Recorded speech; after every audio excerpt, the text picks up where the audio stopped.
Hello everyone, welcome to Poesy's e-learning and certification services. This is the first lecture in a new video series, Data Communication. And in this session, I'll cover different types of data representation. Data representation refers to the form in which data is stored, processed, and transmitted by electronic systems.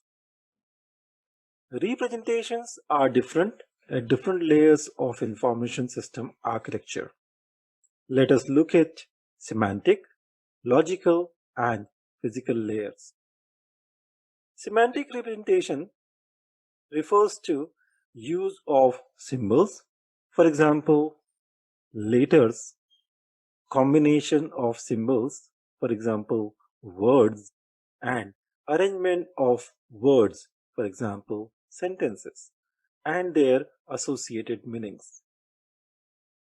Logical representation refers to representation of data using logical symbols, predominantly two-state logic. For example, 0 and 1, on and off, high and low. Physical representation refers to representation of data using voltages, RF signals, and light pulses. Before we dive deeper to understand these different types of representations in detail, let me get you familiar with basic electrical quantities and terminologies. The first term we often use is electricity. Electricity is a form of energy or electric form of energy, just like solar, thermal, nuclear, etc. Current or electric current is a measure of flow of electrical energy carried by conductive wires, defined as the rate of flow of electrical energy or rate of flow of electrical charge. Because electric charge carry energy, predominantly electrons, we can call them energy carriers. The unit of measurement of current is ampere. Resistance is defined as the obstruction caused by immobile atoms in the path of flow of energy carriers. The unit of measurement is ohms. Electric voltage is defined as the potential energy of stationary charge or accumulated charge. The unit of measurement is volts. Voltage sources are used by electronic systems as source of energy. Example is a battery, a perfect source of DC supply. And to represent data physically. The question is, why voltage is used for data representations? And there are multiple reasons behind that. First is, it is easier to control stationary charges.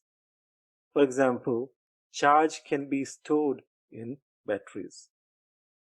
Second, voltage can be transferred from one place to another place intact using open-ended wires. Now, as there is no current flow, when wires are open-ended, there is no power consumption. That means electronic systems can exchange data represented as voltages without any power consumption, ideally. Interesting, isn't it? Let us understand the relationship between physical and logical data representation. As we know, electronic data processing systems use binary or two-state logic, symbolically written as 0 and 1, or on and off, or high and low. These logical definitions are translated into two distinct voltage values, most commonly used voltage values are 0 volt and 5 volt for logic 0 and logic 1 respectively. Use of different voltage values to represent logic 0 and logic 1 leads to interoperability issues at physical layer and sometimes even physical damages to circuit elements. I have an example on my screen. A Raspberry Pi computer uses 3.3 volt is logic 1 and 0 volt is logic 0, whereas an Arduino microcontroller or single chip computer uses 5 volt is logic 1 and 0 volt is logic 0.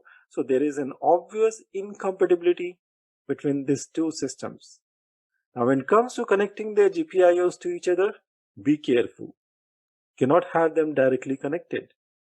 So it is always advisable to use voltage shifters or voltage translators when it comes to connecting GPIOs of two incompatible systems to each other. I hope you found this information useful. We'll continue our discussion, so stay in touch. Happy learning.